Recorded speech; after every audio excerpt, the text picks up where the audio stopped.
एकनाथ वाघमोडे. आता आपण आलो आहोत दहिवडी गोंदवले रोडवर. या ठिकाणचा जो रस्त्याचा सिलकोट होता तो गेल्या 8 महिन्यापासून दहिवडीच्या ठेकेदारानं रखडवला होता, परंतु डिजिटल मीडियाच्या पत्रकारांच्या पाठपुराव्यामुळे आणि मनसेच्या आंदोलनाच्या इशाऱ्यामुळे हा सिलकोट काल संबंधित ठेकेदारानं पूर्ण केलेला आहे. याबाबतचा अधिक इतिवृत्त जाणून घेऊया सविस्तर बातमीच्या माध्यमातून. माण तालुक्यातील गोंदवले बुद्रुक येथे दहिवडीच्या ठेकेदारानं रस्त्याचं काम सार्वजनिक बांधकाम विभागाच्या अंतर्गत केलं खरं, मात्र गेले 8 महिन्यापासून त्यानं रस्त्यावर सिलकोट केला नव्हता.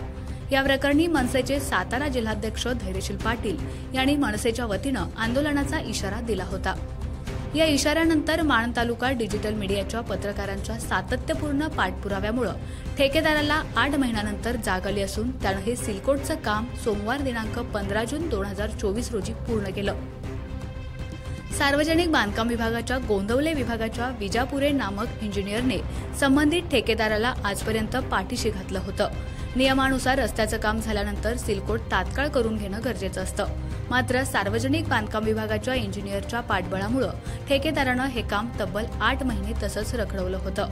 याबाबत सार्वजनिक बांधकाम विभागाचे दहिवडी शाखेचे उपअभियंता RK पवार यांच्याशी संपर्क साधला असता त्यांनी संबंधित ठेकेदारास फोनवरून तात्काळ सूचना देत काहीही झालं तरी 2 दिवसात रस्त्याच्या सिलकोटचं काम पूर्ण व्हायला पाहिजे असा आदेश दिला. या दरम्यान RK पवार यांनी विजापुरे नामक इंजिनियरची चांगलीच कानउघडणी केली. यानंतर दुसऱ्या दिवशी दहिवडीच्या ठेकेदारानं आपली सगळी यंत्रणा कामाला लावत रस्त्यावरील सिलकोटचं काम पूर्ण केलं. मनसेच्या आंदोलनाचा इशारा आणि माण तालुका डिजिटल मीडियाच्या पाठपुराव्यामुळे हे काम पूर्ण झाल्यानं वाहनधारक, प्रवासी आणि गोंदवलेकर धैर्यशील पाटील यांच्यासह मनसेच्या कार्यकर्त्या व डिजिटल मीडियाच्या पत्रकारांच्या कामाबद्दल समाधान व्यक्त होतंय.